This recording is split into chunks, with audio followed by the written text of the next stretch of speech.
Movie की शुरुआत 1959 से होती है, जहां हमें एक आर्कियोलॉजिकल डिपार्टमेंट को दिखाया जाता है जो कि ताजमहल के अंदर चेम्बर्स में जाती है, जहां की कुछ रेनोवेशन का काम चल रहा था। जो वो 22 कमरे बंद किए गए थे, उनमें मरम्मत का काम चल रहा था। तभी उन्होंने देखा कि वो जो 22 कमरे बंद किए गए हैं, उनमें से किसी एक कमरे का ईंट नीचे गिर जाता है, जिसके कारण अंदर देखा जा सकता था कि अंदर क्या है। तो उनमें से मिस्टर राव अंदर देखते हैं, जिसे देखकर वो पूरी तरीके से अचंभित हो जाते हैं। वहाँ कुछ तो ऐसा था जिसे देखकर वो पूरी तरीके से हैरान थे। उसके बाद सीन शिफ्ट होता है 2023 में, जहाँ हमें एक विष्णुदास नाम के व्यक्ति को दिखाया जाता है, जो कि ताजमहल में गाइड का काम कर रहा था। ताजमहल में गाइड का काम करते हुए विष्णुदास को लगभग 25 से 30 साल हो चुके थे। तो विष्णुदास का बेटा भी यही काम करता था और उसके पिता महेंद्र दास भी यही काम करते थे। विष्णुदास को ताजमहल की अच्छी नॉलेज थी, जिसकी वजह से टूरिस्ट उसे काफी पसंद करते थे। लेकिन एक चीज जो विष्णुदास के बेटे अविनाश को बिल्कुल पसंद नहीं थी, विष्णुदास को टूरिस्ट से सिर्फ 300 रुपए लेना। लेकिन जब वो अपने इच्छा से टिप देने के लिए 2000 रुपए देने की कोशिश करते हैं, तो विष्णुदास उन्हें मना कर देता है। ये चीज अविनाश को काफी बुरी लगती है और वो कहता है कि पिताजी ऐसे कैसे चलेगा, ऐसा चलता रहा तो हमारा घर कैसे चलेगा। जिससे पता चलता है कि विष्णुदास बहुत ही ईमानदार व्यक्ति था। अब आगे हम देखते हैं कि गाइड और प्रेसिडेंट का इलेक्शन होने वाला है और इस बार इलेक्शन में विष्णुदास भी लड़ना चाहते हैं, इसलिए वो अपने बेटे के साथ नॉमिनेशन डालने जाते हैं। फिलहाल प्रेसिडेंट उस्मान नाम का व्यक्ति है। उस्मान को बहुत अच्छी तरीके से पता है कि अगर ये इलेक्शन विष्णुदास लड़ेगा तो वो बिल्कुल जीतेगा, क्योंकि उसका बैकग्राउंड बिल्कुल क्लीन है और लोग उसे पसंद करते हैं एज अ गाइड के रूप में। यही चीज देखकर उस्मान उसके पास जाता है और उसे समझाता है कि वो इलेक्शन ना लड़े। उन्हें ऐसा लग रहा है कि लोग उसके खिलाफ जा रहे हैं। विष्णुदास उन्हें समझाते हैं कि वो किसी के खिलाफ नहीं जा रहे हैं, बल्कि वो तो एक अच्छा काम करना चाहते हैं। इतने सालों से जो काम आप नहीं कर सके, शायद प्रेसिडेंट बनने के बाद वो मैं कर सकूं। इतने सालों से गाइड के सिक्योरिटी के लिए मैं आवाज उठा रहा हूं, लेकिन अभी तक उस पर कोई एक्शन नहीं हुआ। शायद मेरे प्रेसिडेंट बनने के बाद मैं ये कर सकूं। और वो अपनी इलेक्शन की तैयारियों में लग जाते हैं। उन्हें लग रहा था कि इलेक्शन में वो आसानी से जीत जाएंगे। जिसके बाद विष्णुदास एक इंटरव्यू भी देते हैं, जिसमें महिमा नाम की लड़की डॉक्यूमेंट्री बना रही है और वो ताजमहल के अननोन फैक्ट को जानना चाहती है। इसलिए वो विष्णुदास का इंटरव्यू लेकर उनसे सारे इन्फॉर्मेशन लेना चाहती है। महिमा यहाँ पर विष्णुदास से पुरानी बातें करती है और कहती है कि 1980 के आसपास कुछ लोगों ने यहाँ की कार्विंग डेटिंग की मांग की थी और 22 कमरों को खुलवाने की बात की थी। यही मांग 1980 से पहले और उसके बाद भी की गई। उनमें से महेंद्र नाम दास के व्यक्ति इन 22 कमरों को खुलवाना चाहते थे। आखिरकार हम जानना चाहते हैं कि उन 22 कमरों में ऐसा है क्या। लेकिन यहाँ पर विष्णुदास बताते हैं कि वहाँ पर किसी को भी नहीं जाने दिया जाता। शायद उन 22 कमरों में ऐसा कुछ नहीं है जिसकी वजह से टूरिस्ट को वहां जाना अलाउ ना हो। लेकिन यहाँ पर हमें मालूम पड़ता है कि महेंद्र दास ही विष्णुदास के पिता थे और वो ताजमहल के रिसर्च और उन 22 कमरों के रहस्य को जानना चाहते थे। लेकिन पॉलिटिकल प्रेशर और कुछ लोगों के प्रेशर के कारण उन्होंने आत्महत्या कर ली। जब ये बात विष्णुदास सोचते हैं तो उन्हें बहुत दुख होता है कि जो उनके पिता रिसर्च कर रहे थे, अगर वो बात बाहर निकल जाए तो उन्हें बहुत दुख होगा। विष्णुदास को कुछ ऐसी चीजें पता थी ताजमहल के बारे में जो उनकी हिस्ट्री चेंज कर सकती थी, लेकिन उसने उसे ज्यादा जानने की कोशिश नहीं की। आगे हम देखते हैं कि विष्णुदास के सारे दोस्त बैठकर शराब पी रहे थे। ये विष्णुदास कहते हैं कि क्या होगा अगर हमें पता चले कि ताजमहल ताजमहल नहीं बल्कि एक मंदिर था और बाद में उसे ताजमहल बना दिया गया। हमारे पूर्वजों ने जो सवाल उठाए थे उसका जानना कितना जरूरी है। तभी उनमें से एक आदमी बौखलाकर बोलता है कि विष्णुदास को कोई हक नहीं कि वो ताजमहल पर सवाल उठाए। उससे हमारी रोजी रोटी चलती है और हमारा कोई हक नहीं कि जिस थाली में हम खा रहे हैं उसमें छेद करें। अब आगे हम देखते हैं कि विष्णुदास को गाइड और प्रेसिडेंट और एसोसिएशन वाले अपने पास बुलाते हैं। बात कुछ ऐसी है कि जब वो कल ये चीजें बता रहा था तो उनमें से किसी एक आदमी ने ये सब रिकॉर्ड कर लिया और अब ये वीडियो वायरल हो चुकी है, जिसके कारण बहुत सारे लोग विष्णुदास के मुर्दाबाद के नारे लगा रहे हैं। और अब एसोसिएशन वाले उसे अपने पास बुलाते हैं, जिसमें से उस्मान, उनका प्रेसिडेंट, वो विष्णुदास को कहता है कि तुम्हें सस्पेंड किया जाता है क्योंकि तुमने जो वीडियोज में बातें की हैं वो बहुत गलत है, जिसके कारण टूरिस्ट मिसगाइड होंगे, इसलिए तुम्हें सस्पेंड किया जाता है। लोगों के अंदर बहुत गुस्सा था, इसलिए मुस्लिम लोग यहाँ पर विष्णुदास के मुंह पर कालिक पोत देते हैं और अब तो विष्णुदास के इलेक्शन में लड़ने का कोई सवाल ही पैदा नहीं होता। रही बात विष्णुदास के बेटे अविनाश की, तो उसे सस्पेंड कर दिया जाता है। इनडायरेक्टली उसे हिदायत दी जाती है कि वो घर पर ही रहे। तो सस्पेंड होने के बाद विष्णुदास के पास अब खोने को कुछ नहीं था, तो वो अपने पिता महेंद्र दास के रिसर्च को जानना चाहता है और उन 22 कमरे के रहस्य को भी। तो अब वो पीआईएल दाखिल करने की सोचता है। पीआईएल दाखिल करने के लिए विष्णुदास शशिकांत नाम के वकील से मिलता है और उन्हें बताता है कि उन्हें ताजमहल पर केस करना है। ये सारी बातें सुनकर शशिकांत कहता है कि ये इतना आसान नहीं है। आपसे पहले भी कई लोगों ने इस पर केस करने की कोशिश की है, लेकिन हर बार कोर्ट ने पीआईएल को रिजेक्ट कर दिया है क्योंकि उन्हें एक सॉलिड एविडेंस चाहिए। विष्णुदास इसके लिए अपने दोस्त के पिता के बेटे के पास जाता है और वहां से कुछ सॉलिड एविडेंस कलेक्ट करता है ताकि वो पीआईएल दाखिल कर सके। लेकिन तभी एक प्रॉब्लम सामने आ जाती है। विष्णुदास के वकील शशिकांत के कुत्ते को कल रात कुछ लोगों ने गोली मार दी थी और एक चिट्ठी छोड़ी थी जिसमें ये लिखा था कि अगर तुमने केस में आगे बढ़े तो तुम्हारे साथ भी यही होगा। तो डरकर शशिकांत पीछे हट जाता है और वो विष्णुदास को कहता है कि वो आगे केस नहीं लड़ पाएगा और वो विष्णुदास को बताता है कि तुम केस खुद भी लड़ सकते हो। तो विष्णुदास डिसाइड करते हैं कि वो ये केस खुद ही लड़ेंगे। विष्णुदास कोर्ट पहुंचता है तो मुर्दाबाद के नारे लगने लगते हैं। दूसरी तरफ हम देखते हैं कि विष्णुदास के अपोजिशन में राशिद खान नाम का वकील था जो कि बहुत कॉन्फिडेंट था क्योंकि उसे पता था कि पीआईएल फिर से रिजेक्ट हो जाएगा। लेकिन विष्णुदास के पास कुछ ऐसा था जो कि ठोस है। विष्णुदास कहते हैं कि उनका पहला सवाल आर्कियोलॉजिकल डिपार्टमेंट से है कि ताजमहल को शाहजहां ने ही बनवाया, इसका क्या प्रूफ है और ताजमहल के इतिहास में क्या लिखा गया है और स्कूल में उसे क्या पढ़ाया जाता है। एक सवाल गवर्नमेंट से भी है कि ताजमहल के नीचे उन 22 कमरों में ऐसा क्या है जिसे वो छुपा रहे हैं, क्योंकि विष्णुदास का मानना है कि यह भविष्य के लिए अतीत की गलतियां और सच दोनों जरूरी है। विष्णुदास का सीधा पॉइंट यह है कि ताजमहल शाहजहां ने नहीं बल्कि किसी हिंदू राजा के महल को रेनोवेट करवा के उसे मकबरे में बदल दिया गया है। लेकिन अदालत फैक्ट जानना चाहती है। तो कुछ फोटोज दिखाए जाते हैं जहाँ ताजमहल के कॉरिडोर में बहुत से कमरे दिखाए जाते हैं जिसमें किचन है, गेस्ट रूम है और गौशाला भी है। उन सबका एक मकबरे में क्या काम? क्या शाहजहां वहां दूध पीते थे? और वहां एक म्यूजिक रूम भी था, तो शाहजहां मुजरा भी देखते होंगे। इसके बाद विष्णुदास ताजमहल के गुंबद की फोटो दिखाकर कहते हैं कि गुंबद के ऊपर कलश है, नारियल है और आम के पत्ते और तो और आधा चांद भी है जो कि शिव जी के माथे पर होता है, जो कि हमें त्रिशूल के रूप में दिखाई पड़ता है। ऐसा आज तक नहीं हुआ कि किसी मकबरे के ऊपर इतनी सारी वैदिक चीजें हों। विष्णुदास के फैक्ट को देखकर कोर्ट अपना फैसला सुनाती है और विष्णुदास के पीआर को एक्सेप्ट कर लिया जाता है। और तो और एजुकेशन हिस्टोरियंस और आर्कियोलॉजिकल डिपार्टमेंट को नोटिस भेजा जाता है कि वो अगली हियरिंग तक सारे दस्तावेजों को पेश करे। बड़ी बात यह थी कि पीएल को एक्सेप्ट कर लिया गया था जो कि आज तक कभी नहीं हुआ था। अब अगली हियरिंग स्टार्ट होती है जहां पर अगली हियरिंग में एजुकेशन बोर्ड से कल्पना को बुलाया जाता है, जहां पर राशिद खान उससे पूछताछ करते हैं और सवाल जवाब करते हैं, जिससे कल्पना के द्वारा पता चलता है कि आखिरकार एजुकेशन बोर्ड हिस्ट्री को कैसे लिखती है और किस तरह पढ़ाया जाता है। लेकिन यहीं पर विष्णुदास के कुछ सवाल थे। वो कहते हैं कि जिस तरह मुगल के इतिहास को इतने विस्तार में पढ़ाया जाता है उसी तरह हमारे हिंदू सनातन धर्म और कुछ राजाओं को इतिहास में नहीं पढ़ाया जाता। वो कहते हैं कि नथुराम गॉडसे ने गांधी जी को मारा, ये तो बड़े विस्तार से बताया जाता है कि वो एक सनातनी थे और वो एक पत्र के लिए काम करते थे, लेकिन इसी तरह हमारे हिंदू राजाओं को नहीं बताया जाता, तो उनकी इसमें क्या गलती है। आगे हम देखते हैं कि अविनाश को उसके बेटे के स्कूल में बुलाया जाता है, जहां पर उसकी प्रिंसिपल उसके बेटे की कंप्लेन करते हुए बताती है कि उसका बेटा बच्चों को उल्टी सीधी चीजें ताजमहल के बारे में बता रहा है कि ताजमहल एक मकबरा नहीं बल्कि मंदिर है।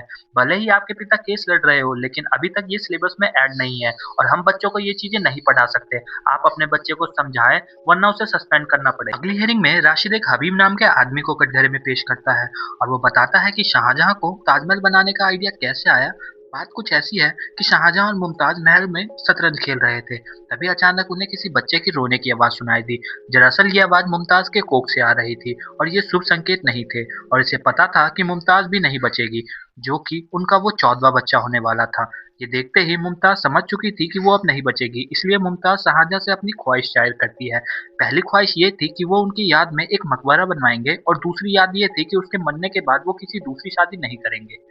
शाहजहां ने आर्किटेक्ट से मिलकर ताजमहल के मॉडल को तैयार किया और फिर उसने बनाने का काम स्टार्ट किया, लेकिन विष्णुदास के पास कुछ अलग फैक्ट थे। दरअसल ताजमहल जिस जमीन पर बनाया गया है वो जमीन मानसिंह की थी और यहाँ पर एक सुंदर महल हुआ करता था, और शाहजहां ने ये जमीन मानसिंह से नहीं बल्कि उसके पोते जयसिंह से ली थी। और सबको मालूम है कि वहां पर एक सुंदर महल हुआ करता था जो कि गुंबद युक्त था। उसी जगह पर ताजमहल का निर्माण कराया गया। अब हमें ये नहीं मालूम कि वो उसी महल को रेनोवेट करवा कर बनाया गया है या फिर शुरू से बनाया गया है। राशिद खान बताते हैं कि शाहजहां ने ताजमहल का निर्माण बिल्कुल फाउंडेशन से किया था, जिसके सबूत उनके पास है। बात कुछ ऐसी है कि फ्रेंच का एक ट्रैवलर डेविड ट्रेनियर ने अपनी बुक में साफ साफ लिखा है, जिस बुक का नाम ट्रैवल ऑफ इंडिया है, उसमें लिखा है कि भारत जब वो आए थे तब ताजमहल का निर्माण हुआ था। उन्होंने ताजमहल को शुरुआत से बनते और खत्म होते देखा। लेकिन यहाँ पर विष्णुदास के पास कुछ फैक्ट थे।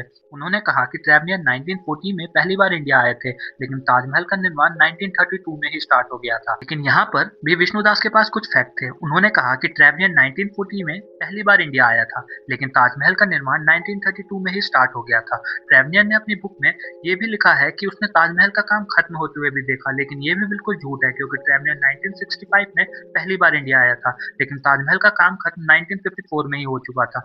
राशिद खान के पास भी कुछ सबूत है।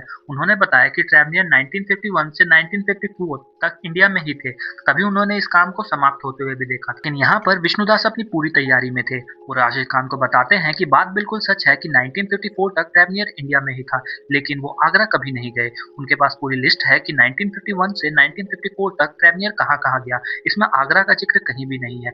विष्णुदास के लिए जैसे-जैसे ये केस स्ट्रॉन्ग होता जा रहा था, उसकी फैमिली के लिए प्रॉब्लम बढ़ती जा रही थी। उसकी बेटी को परेशान किया जा रहा था, बेटे को बुरी तरीके से पीटा जा रहा था, लेकिन विष्णुदास हार मानने को तैयार नहीं थे। अगली हियरिंग में हम देखते हैं कि आर्कियोलॉजिस्ट जो कि राशिद खान को बताते हैं कि ताजमहल का निर्माण कैसे किया गया, उसका आर्किटेक्चर कैसे डिजाइन किया गया। वो बताते हैं कि इसे ऑक्टागोनल प्लान के रूप में बनाया गया था और इससे पहले इसका यूज कभी नहीं हुआ था। इस पर विष्णुदास बताते हैं कि इसका यूज बहुत पहले हो चुका है। हमारे पुराने मंदिर ऑक्टागोनल प्लान के दौरान ही बनाए गए हैं। इसका निर्माण बहुत पहले 1100 ईस्वी में ही शुरू हो गया था। इसका मतलब ताजमहल से 400-500 साल पहले। इसके बाद राशिद खान कुछ ऐसे एविडेंस पेश करते हैं जिससे ये केस बहुत स्ट्रॉन्ग हो जाता है। वो शाहजहां के द्वारा लिखे गए फरमानों की लिस्ट लेकर आते हैं, जो कि उन्होंने बीकानेर के आर्काइव से निकाली थी, जहां फरमानों की पूरी लिस्ट थी। पहला फरमान उन्होंने 1932 में जयसिंह को भेजा था, जिसमें उन्होंने लिखा था कि हमारे मजदूर बहुत सारे संगमरमर लेकर आ रहे हैं, इसलिए उन्हें डिस्टर्ब नहीं किया जाए। इसी तरह उन्होंने 34 और 37 में भी फरमान दिए थे। इससे ये क्लियर हो जाता है कि 32 में ही ताजमहल का निर्माण शुरू हुआ था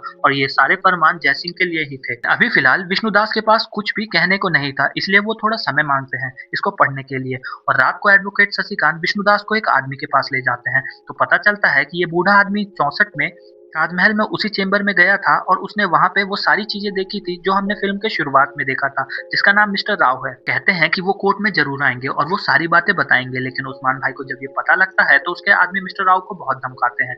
राव डर कर पीछे हट जाता है, लेकिन विष्णुदास को इससे कोई फर्क नहीं पड़ता क्योंकि उन्होंने फरमान को अच्छे से पढ़ लिया था। विष्णुदास बताते हैं कि मैंने फरमानों को बहुत अच्छे ढंग से पढ़ा और 3 फरमान जैसे राशिद खान ने बताए वो फरमान जरूर जयसिंह के लिए लिखे हैं, लेकिन इनमें कहीं जिक्र नहीं है कि वो ताजमहल के लिए लिखे गए हैं, क्योंकि उस समय बहुत सारे मकबरों का निर्माण और रेनोवेशन चल रहा था और ये मजदूर और संगमरमर उसी के लिए मंगाए गए। राशिद खान बताते हैं कि शाहजहां के पीरियड को golden era of Mughal period बताया जाता है। वो सेकुलर थे और सभी के बारे में सोचते थे और अभी तक मुगल एम्पायर के सबसे अमीर और ताकतवर राजा थे। लेकिन विष्णुदास बताते हैं कि वो गोल्डन एरा नहीं, हमने कई बुकों में पढ़ा है कि उस समय बीमारी, महामारी और भुखमरी अपने चरम पर थी और ताजमहल बनाने के लिए उन्होंने लोगों से चंदा इकट्ठा किया था। उसके बाद विष्णुदास बताते हैं कि 81 में पीटर विलियम ने ताजमहल के दरवाजों की डेटिंग की थी। वो दरवाजे दरअसल यमुना नदी के किनारे पर थे। तो जब उन्होंने उस लकड़ी की कार्बन डेटिंग की तो पता चला वो लकड़ी ताजमहल से 300 साल पुराने हैं। पीटर विलियम ने ये इलीगल तरीके से किया था, इसीलिए इसे रिकॉर्ड नहीं किया गया और ना ही फैक्ट में जोड़ा गया। अगर उनके पास कोई एविडेंस है जिससे पता लगाया जा सके कि विलियम ने किसी के सामने वो लकड़ी के टुकड़े लिए थे तो वो मान सकते हैं। विष्णुदास के पास अभी कोई सबूत नहीं है जिसमें महिमा उसकी मदद करती है। पीटर विलियम की पत्नी सैंड्रा अभी भी जिंदा है। विलियम के साथ सैंड्रा भी ताजमहल गई थी और उनके सामने ही लकड़ी के टुकड़े लिए गए थे। वो बताती है कि वो अभी इंडिया नहीं आ सकती, लेकिन एक और आदमी है जो इंडिया में ही है और वो उसकी मदद कर सकता है, जिसका नाम योगेश भट्ट है और वो देहरादून में रहता है। विष्णुदास देहरादून जाते हैं, योगेश भट्ट से मिलते हैं और उन्हें तुरंत लेकर आने लगते हैं। तभी रास्ते में उस्मान के गुंडे उन्हें किडनैप कर लेते हैं। विष्णुदास के पास ये आखिरी आई विटनेस था जो कि किडनैप कर लिया गया था, लेकिन इससे विष्णुदास को कोई फर्क नहीं पड़ता क्योंकि उन्होंने कोर्ट की हियरिंग में पहले ही बता दिया था कि योगेश भट्ट किडनैप हो सकता है, तो इसके लिए उसने सेटअप पहले ही तैयार कर लिया था। योगेश भट्ट को वो अपने साथ ले गए थे, वो एक पुलिस वाला था। योगेश भट्ट को तो सही सलामत पहले ही ला चुके थे, जिसके बारे में किसी को भी नहीं पता चला। जज कहते हैं कि अगर इसमें राशिद खान का हाथ हुआ तो उस पर स्ट्रिक्ट एक्शन लिया जाएगा। योगेश भट्ट अब कटघरे में आकर बताते हैं कि 80 में हम लोग ताजमहल के चेंबर में गए थे, जहाँ कमरे पूरी तरीके से बंद थे। हमारे साथ पीटर विलियम, उनकी वाइफ सैंड्रा, महेंद्र दास और मिस्टर राव थे। पीटर विलियम्स ने एक इच्छा जाहिर की कि वो ताजमहल की कार्बन डेटिंग करना चाहते हैं। वो यमुना नदी के किनारे खड़े थे, तभी उन्होंने ताजमहल के किनारे वाले गेट से एक टुकड़ा निकाला जो कि योगेश भट्ट ने ही पीटर विलियम को दिया था। जब विलियम ने उसकी डेटिंग की तो पता चला वो 1300 ईस्वी का है और 59 में मिस्टर राव ने उस चेंबर में अष्टवास्तु की मूर्ति भी देखी थी।